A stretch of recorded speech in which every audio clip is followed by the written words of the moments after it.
అందరికీ నమస్కారం. Catalyst crime awareness channel ఈ వీడియో చేస్తున్నాం.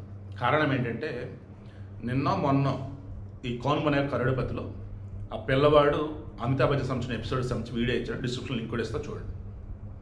దానికైతే కామెంట్స్ చూసా. ఇప్పటికీ సోషల్ మీడియా మొత్తం అదే వైరల్ అవుతుంది.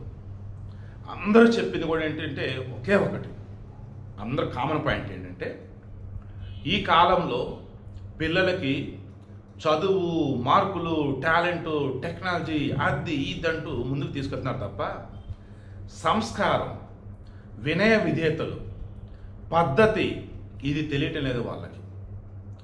ఆ పిల్లోడు మొదటి ప్రశ్న దగ్గర నుంచి 5వ ప్రశ్నకు వచ్చేంత వరకు కూడా ప్రతి ప్రశ్న దగ్గర రూల్స్ నాకు తెలుసు, నువ్వు కొత్తగా చెప్పవద్దు, టైం ఎందుకు వేస్ట్ చేస్తావు, నెక్స్ట్ క్వశ్చన్ అడిగేసి ఆన్సర్లు ఇవ్వాల్సిన అవసరం లేదు, నాకు దీనికి ఆన్సర్ తెలుసు.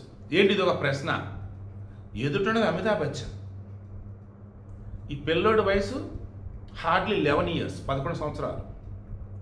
వాళ్ళ అమ్మా నాన్న ఆ పిల్లోడి యొక్క వేగం చూసి నవ్వుకుంటున్నారు.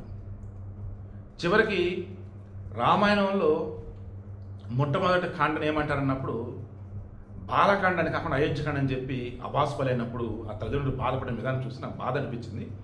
కానీ ఈ పిల్లోడు ఓడిపోవటమే ఓ రకంగా మంచిది, చాలా చాలా మంచిది. ఎందుకంటే ఆ పిల్లోళ్ళు లాంటి వాళ్ళు మన సమాజంలో ఎంతమంది అయితే ఉన్నారో వాళ్ళంతా ఇప్పుడు రిలీజ్ అవుతారు. తల్లిదండ్రులు అన్న వాళ్ళు ఎవరైతే ఉన్నారో వాళ్ళు వాళ్ళ పిల్లలకి ఏం నేర్పాలేంటో తెలుసుకుంటారు. స్కూళ్ళు ఏవైతే ఉన్నాయో మార్కులు ముఖ్యమే, కానీ సంస్కారం, వినయ విధేయతలు ముఖ్యమని తెలుసుకుంటారు. ఈరోజు మన సమాజంలో దొంగతనాలు, దోపిడీలు, రేపులు, హత్యలు, అత్యాచారాలు, ఘోర ఏవైతే ఉన్నాయో వీటిలో అత్యధికంగా చేస్తున్న వారిలో ఎవర్రా ఏంటంటే చదువుకునేటప్పుడు కావచ్చు, చదువుకుని ఇంటి దగ్గర ఉన్నప్పుడు కావచ్చు, కూలి నెలలు చేసుకున్నప్పుడు కావచ్చు, వాళ్ళకి సంస్కారం, పద్ధతి, వినయ విధేయతలు ఇవన్నీ లేకపోవటం వల్ల ఆ రకం జరుగుతూ ఉంది. సో వీడియో క్లోజ్ చేస్తున్నా.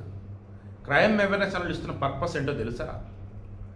మన సమాజంలో క్రైమ్ రేట్ తగ్గాలంటే స్కూల్లో పిల్లలకైనా, ఇంటి దగ్గర పిల్లలకైనా, మనకు తెలిసిన వారికైనా ముందు మనం నేర్పాల్సింది ఎలా బతకాలి అని, ఎదుటి వారితో ఎలా ఉండాలని, సభ్యత, సంస్కారం, వినయ విధేయతలు ఇవి నేర్పగలిగితే మన సమాజం బాగుంటుంది.